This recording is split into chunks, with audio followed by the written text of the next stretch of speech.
Alright, hey guys, I'm Taylor. This is going to be the first episode of 10 for Professor Strangelove's CMN 3165 course, Media Industries.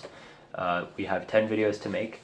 Each video must speak of an economic issue in relation to a certain aspect of a media industry. So for this first video, I'm going to speak about music consumption and music streaming, kind of like how we touched upon it a week or two ago in class, briefly, mind you. So I'm just going to read a little bit of this so you guys can get a sense of what I'm talking about. So this is actually from an article I found on Forbes, the Forbes website. So album sales in every format except for one are down from 2015. Now that doesn't really come as a surprise, considering every year we've seen a steady decline in album sales. Downloads of digital songs are down, and I mean way down. Digital album sales dropped 20% in 1 year. Digital song downloads in general, so a combination of singles and albums off of digital retailers like iTunes, dropped 25% between 2015 and 2016. That is a huge drop that the music industry has not seen ever. So while sales are dropping, overall music consumption was up by 3%. So you might be wondering, well, how is that possible? Because you just, listed some pretty dismal numbers. And that is because on-demand streaming took over the music business in a huge, huge way. And the only real surprise is that it did take this long. Music industry analysts are actually surprised that this is the year that it's finally taking hold, because it's already been around for a couple of years, or even more than that, really. So 38% of music sales, I guess, are from on-demand audio streaming. So on-demand audio streaming, 38% of it accounted for the largest share of total audio music consumption. It was the first time that on-demand audio streaming surpassed digital music sales ever. And they're up. Most of that gain came from audio streams, which increased a whopping 76.4% from 2015 to 2016. So that is a huge, huge increase, the likes of which the music industry has never seen before.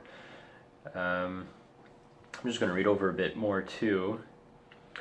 There were approximately 431 billion with a B, music streams in 2016. So that's about 1.2 billion streams per day, or 49 million streams every hour. That's the equivalent to 3.7 streams per day for every man, woman, and child in the US.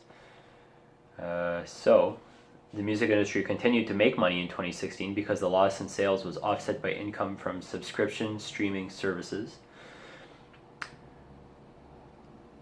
On-demand streams from paid subscriptions increased 124% from 85.3 billion in 2015 to 191 billion in 2016. So people are actually starting to pay for their music streaming too, which is interesting, because we also spoke about in class how not many people are willing to pay for their music subscriptions, but the data and the numbers actually prove otherwise, that it actually doubled in 1 year the amount of people who were willing to go to a premium music streaming plan. So this is exciting stuff. This is some huge developments in the music industry. For better or worse, there's nothing that we can do about it. We have entered an age of convenience, and people are willing to pay for that, as it shows. And just in general, people are willing to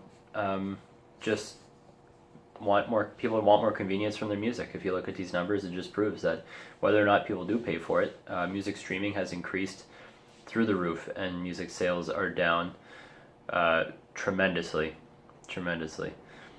I'm just looking over this once more.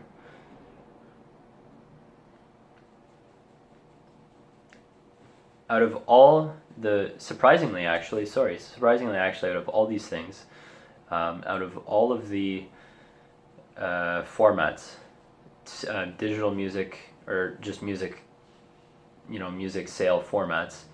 CDs are still the preferred album format.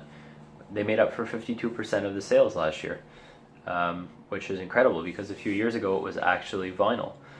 Vinyl has actually dropped to 41% of album sales. So the people who are still buying their music are buying CDs. Who would have guessed? Okay, thanks a lot, guys. I'll see you later.